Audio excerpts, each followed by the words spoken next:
শরৎচন্দ্র চট্টোপাধ্যায় একজন বাঙালি ঔপন্যাসিক। তিনি দক্ষিণ এশিয়া এবং বাংলা ভাষার অন্যতম জনপ্রিয় কথাসাহিত্যিক।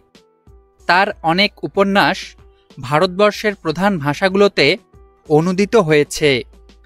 তিনি কলকাতা বিশ্ববিদ্যালয় থেকে 1923 খ্রিস্টাব্দে জগত্তারিণী স্বর্ণপদকে ভূষিত হন।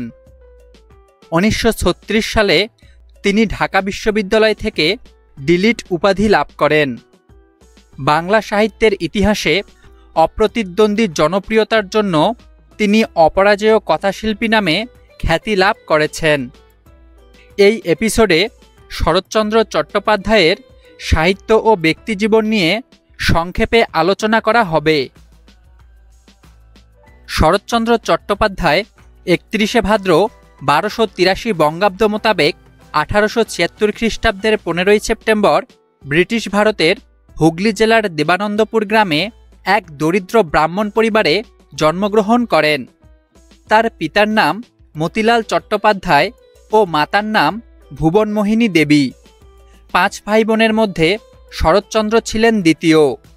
বাল্যকালে তার ডাকনাম ছিল ন্যাড়া। 5 বছর বয়সকালে পিতা মতিলাল শরৎচন্দ্রকে দেবানন্দপুরের প্যারী পণ্ডিতের পাঠশালায় ভর্তি করে দেন। সেখানে তিনি 2-3 বছর শিক্ষা লাভ করেন। 1887 খ্রিস্টাব্দে শরৎচন্দ্র ভাগলপুর জেলা স্কুলে ভর্তি হন। তিনি দ্বিতীয় বিভাগে এন্ট্রান্স পরীক্ষায় পাশ করেন, কিন্তু পরীক্ষার ফি জোগাড় করতে না পারার কারণে তিনি এফএ পরীক্ষায় বসতে পারেননি। কলেজ ত্যাগ করার পর শরৎচন্দ্র ভাগলপুর শহরের আদমপুর ক্লাবের সদস্যদের সঙ্গে খেলাধুলা ও অভিনয় করে সময় কাটাতে শুরু করেন। এই সময় প্রতিবেশী বিভূতিভূষণ ভট্টের বাড়িতে একটি সাহিত্য সভার আসর বসত, যার ফলশ্রুতিতে তিনি বড় দিদি, দেবদাস, চন্দ্রনাথ, শুভদা ইত্যাদি উপন্যাস এবং অনুপমার প্রেম, আলো ও ছায়া, বোঝা, হরিচরণ ইত্যাদি গল্প রচনা করেন। এই সময় তিনি বনেলিরাজ এস্টেটে কয়েকদিন চাকরি করেন, কিন্তু পিতার উপর কোনো কারণে অভিমানবশত তিনি সন্ন্যাসী সেজে ঘর ছেড়ে চলে যান। কিছুদিন পর তার পিতার মৃত্যু হলে তিনি ভাগলপুর ফিরে এসে পিতার শ্রাদ্ধ সম্পন্ন করে কলকাতায় যাত্রা করেন। সেখানে তিনি হিন্দি বইয়ের ইংরেজি তর্জমা করার জন্য মাসে 30 টাকা বেতনের চাকরি গ্রহণ করেন।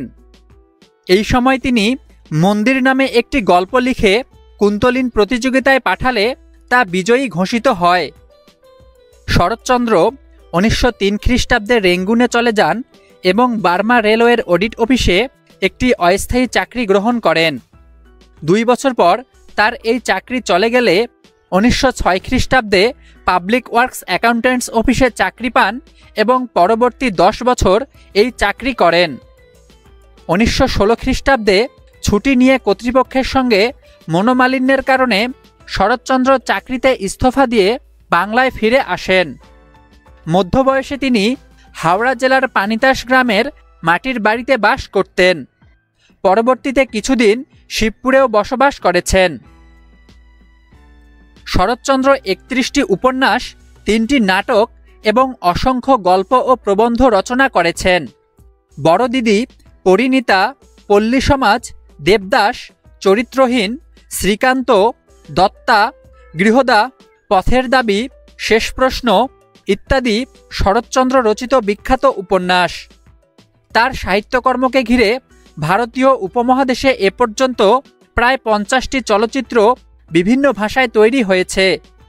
তার মধ্যে দেবদাস উপন্যাসটি বাংলা, হিন্দি এবং তেলেগু ভাষায় 8 বার তৈরি হয়েছে। 1937 খ্রিস্টাব্দ থেকে শরৎচন্দ্র প্রায়শই অসুস্থ থাকতেন। চিকিৎসকের পরামর্শে 3-4 মাস দেওঘরে কাটিয়ে কলকাতা ফিরে এলে আবার অসুস্থ হয়ে পড়েন। এই সময় তার যকৃতের ক্যান্সার ধরা পড়ে, যা তার পাকস্থলী পর্যন্ত ছড়িয়ে পড়েছিল। 1938 খ্রিস্টাব্দের 12ই জানুয়ারি তার দেহে অস্ত্রোপচার করা হয়, কিন্তু শেষ রক্ষা হয়নি। 4 দিন পর 16ই জানুয়ারি সকাল 10টায় শরৎচন্দ্র শেষ নিঃশ্বাস ত্যাগ করেন। জনপ্রিয় সাহিত্যিক শরৎচন্দ্র চট্টোপাধ্যায়ের জীবনের মোটামুটি সবকটি দিকের উপর সংক্ষিপ্তভাবে যতখানি আলোকপাত করা সম্ভব আমরা এই ভিডিওটিতে ততখানি প্রয়াস চালিয়েছি। আশা করছি আমাদের এই উপস্থাপনা আপনাদের ভালো লেগেছে।